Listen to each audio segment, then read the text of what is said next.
Siphinde sikwamukele mbukeli uma ngabe usanda ngena udabeni oluhambe phambili besibika ukuthi bavele kafushane namhlanje inkantolo yeMantshi yaseBloemfontein abasola abathathu ababoshwe ngomsombuluko eqaleni elihlobene nokwelekelela uThabo Best ukeqedele ngonyaka owedlule.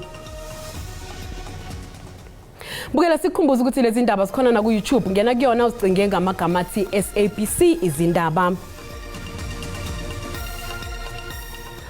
Umnotho wase Ningizimu Afrika usulahlekelwe amabhiliyoni angamashumi ayisithupha nesishiyagalombili amarandi ngenxa yamaqembu aphazamisa inhlelo zokwakha ikakhulukazi esifundazweni kwaZulu-Natal. Ukuzwa kabanzi ngaloludaba zixhumana noNgqongqoshe wezemisebenzi kahulumeni nengqalasizinda uSihle Zikalala. Mnumzane Zikalala sikubingelele sikwamukele endabeni zehora lokuqala emini.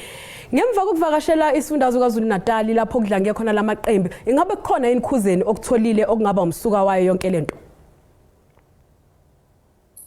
Well, umsuka walesimo esibhekene naso ubugebengu. Inhlelo ikahulumeni ne-investment ye-private sector iphazamiswa kakhulu zigebengu ezihamba kuma construction sites zidimande imali zize zithi zizobheka ukuthi zivikela kanjani imisebenzi esukuyenza. So umsuka singasho ukuthi dinga sidile direct nalobu bugebengu ngoba bubukela phansi umnotho wakithi.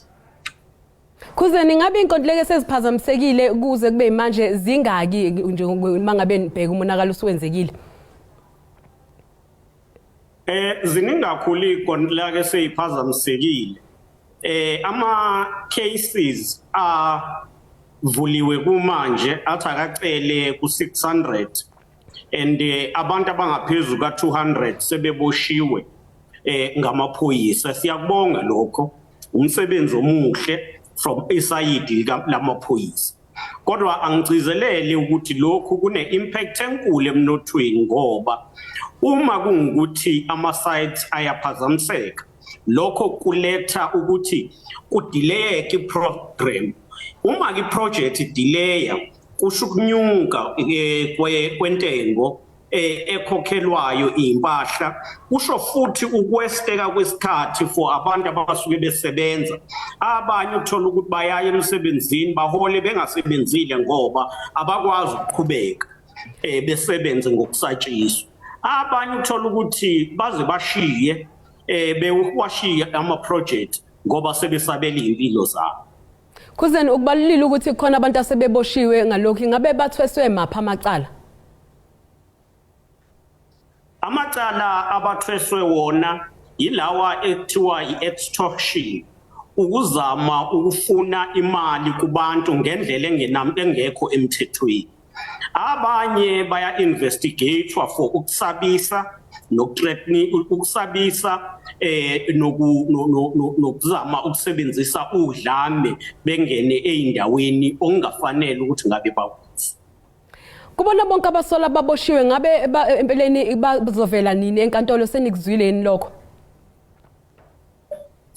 Well, amacala phela ahlukahlukene, ababoshelwe icala elilodwa bavela ngezikhathi ezihlukahlukene. Baningi asebevelile and amacala ayaqhubeka. Okuyaphambili Kuzeni ekukhisheni kwamathenda kahulumeni, ingabe ikuphi umnyango ozokwenza ukugwema ukuphazamiseka kweinhlelo zawo zokwakha?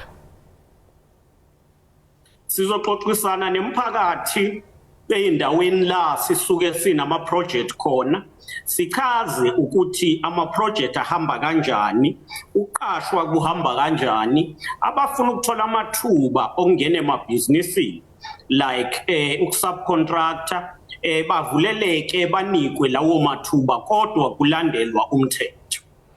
Kuzeni sibonga kakhulu ngesikhathi sakho namhlanje mini lolo bekuSihle Zikalala okupeleni obhekelele uNgqongqoshe wezemisebenzi kahulumeni nengqalasizinda uSihle Zikalala.